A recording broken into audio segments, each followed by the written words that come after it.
On this video, we're going to be doing an overview and a review of the 4 big takeaways from this book, The Way of the Superior Man. So if you're interested in learning more about this book, what I pulled from it and how it can benefit you in your life, make sure and watch the rest of this video.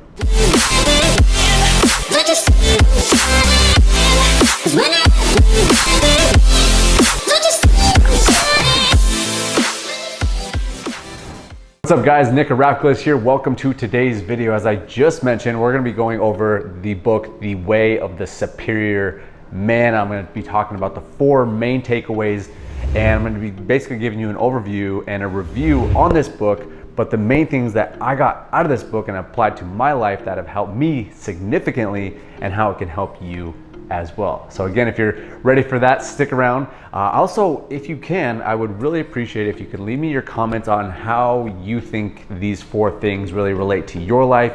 Do you agree with them? Do you disagree with them? I'd really like to start a conversation about this particular book and my main takeaways so that we can understand it a little bit better and maybe help out everybody in this journey, okay? So if you guys if you guys are new here, make sure and subscribe to the channel.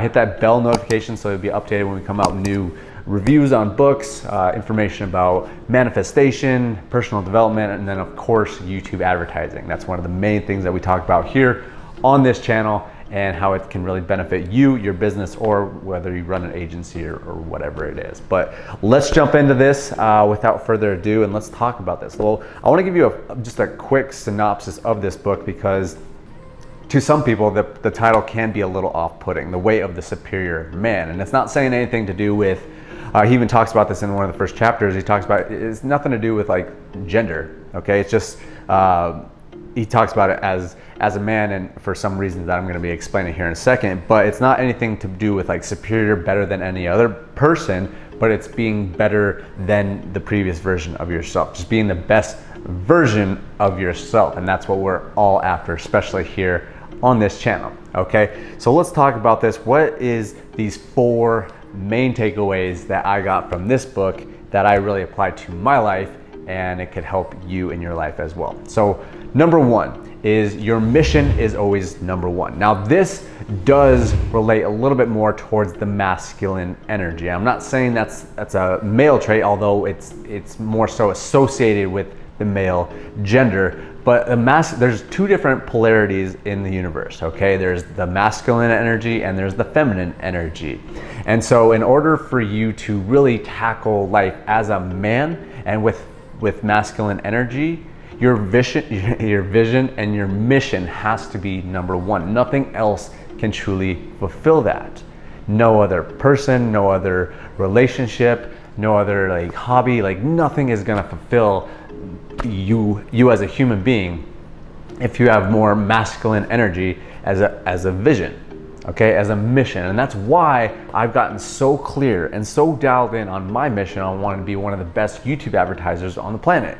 And then if you guys have been on this YouTube channel for any period of time, you know this. Like, I've been talking about this for months. It's like literally the only thing I think about. I eat, breathe, sleep YouTube ads, and I want to become one of the best because that is my mission. That's really what's feeding me. And in my stepping into my masculine polarity, my masculine energy, that is what feeds me. And so if you are a male or just carry more masculine energy, that is what's going to pull you. Now, I won't necessarily get into the feminine energy as much because I want to talk a little bit more how this relates to business and how to like really succeed.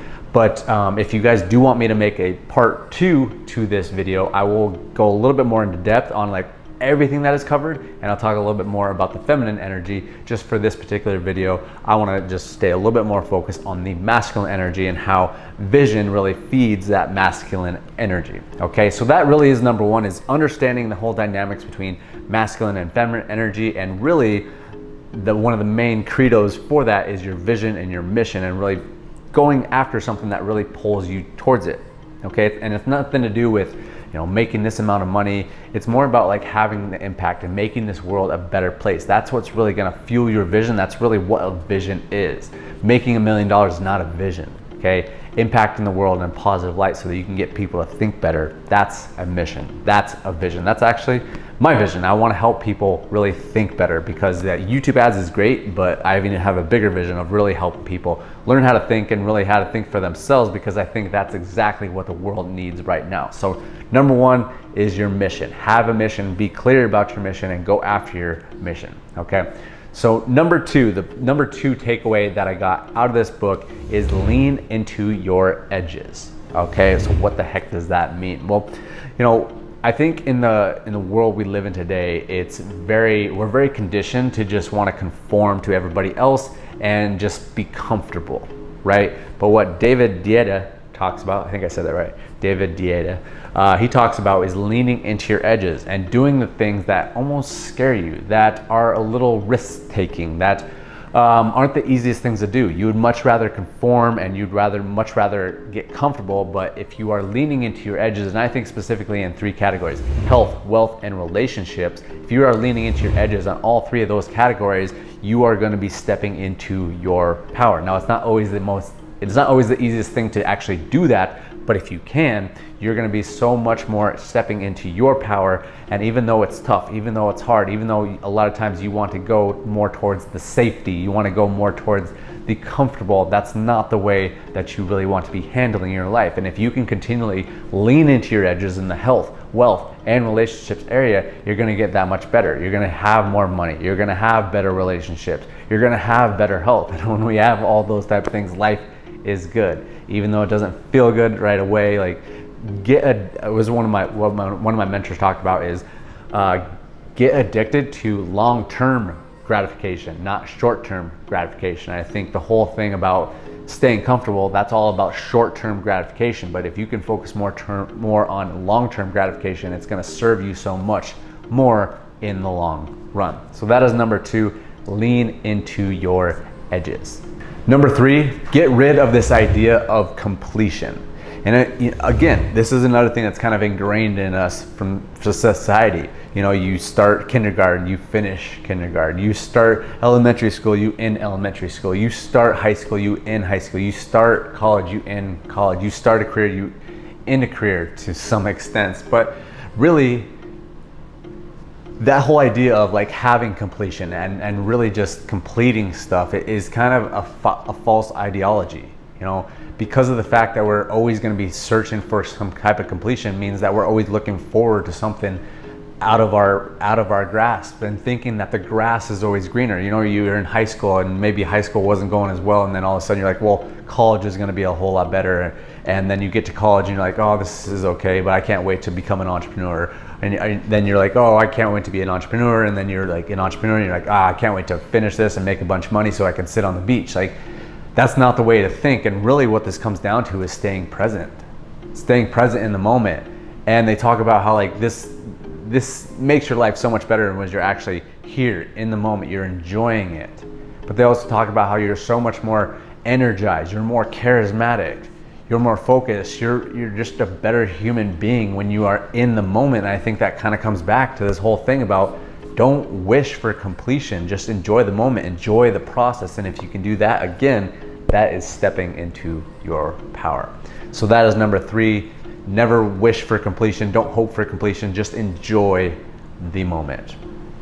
Number four, do what you say and say what you do. Okay, this one's pretty simple and I've talked a lot about this on this channel, and I would specifically like to hear your guys' feedback on this particular one, but I think this is so important, is doing what you say and saying what you do, okay? Because there's so many people out there that don't really take their words seriously, and because of that, they themselves don't take their words seriously. They say they're gonna go, hey, I'm gonna go meet you at the mall at 5 o'clock, and then they, you know, whatever, don't show up. And one, you know, if you were to do that to somebody else, you say, hey, I'm gonna meet you at the mall at 5 o'clock, and then you don't do that and you just skip out on it, what's gonna happen next time you say, hey, let's meet at the mall at 7 tomorrow, next week? They're gonna be a little less likely to believe you, have confidence that you are going to come and meet them. And it's the same thing for yourself. If you continually tell yourself, hey, I'm going to finish that project by Monday, and then you don't do it, it takes you till Friday to do it. And then the next time that you say, hey, I'm gonna finish that project by Tuesday, your mind's gonna be like, well, no, you're not. Like, you didn't do that last time. Why would I believe you? So it's just like every time you don't fulfill on what you said you were going to do, it's going to lower your confidence and your credibility with yourself. And the less credibility that you have with yourself, the less confidence that you're going to have in your ability to actually go out there and do the things that you say. So in turn, when you are not doing what you say, it's lowering your confidence. And when you have lower confidence, you're just not stepping into your power. You're not becoming that best version of yourself. You're not becoming the superior version of yourself. So I think that one is one of the most important parts, is really stepping into your power, is doing what you say and saying what you do. It's pretty straightforward, but not too many people do it these days. And I want to really encourage you as a high level individual to really step into your power and build up that confidence, build up that credibility with yourself. Because when you say when you do what you said you were gonna do, it just builds up that confidence. And you feel every time I do something. That's why, like, I have an accountability group, and I say I'm gonna do this, and then I do it. And then they believe me, I believe myself, and then I have so much more confidence. Be like, okay, I can do that, and then I accomplish it. And then I say, oh, I'm gonna do that, and I accomplish it, and I do that. And it's just like this. All of a sudden, you're just like spiraling upwards. But it can be the exact same thing when you're spiraling down. You say, hey, I'm gonna do this, you don't do it. Start spiraling. Hey, I'm gonna do that, then do it. Hey, I'm gonna do that, then do it. And you just keep going, and you get to a very low place because of the fact that you didn't keep the word with yourself. You didn't build up the credibility with yourself, and therefore lowers your confidence and gets you spiraling down. So those are the 4 things that I learned from this book. Have you guys read this book? Let me know down in the comments if you have read this book, and then also let me know which of these 4 that you agree with most. Maybe also you can share with me one you disagree with, and let me know kind of your take on these 4 things. And then also, if you could, let me know if you would like me to go a little bit deeper into this way of the superior man, because there's a whole lot of stuff that I haven't actually covered, but I just also wanted to be cognizant of your time and be respectful of your time and just give you the best value that I possibly could on this particular video that could relate to what I got out of the way of the superior man. So thank you for watching this video, guys. I really appreciate your time. Make sure and subscribe to the channel if you are down with this type of content, so you can get notified when we come out with new content and really help you out with that type of stuff. So thank you for watching this video, guys. Make sure and subscribe to the channel, share this with some friends, and we'll see you on the next video.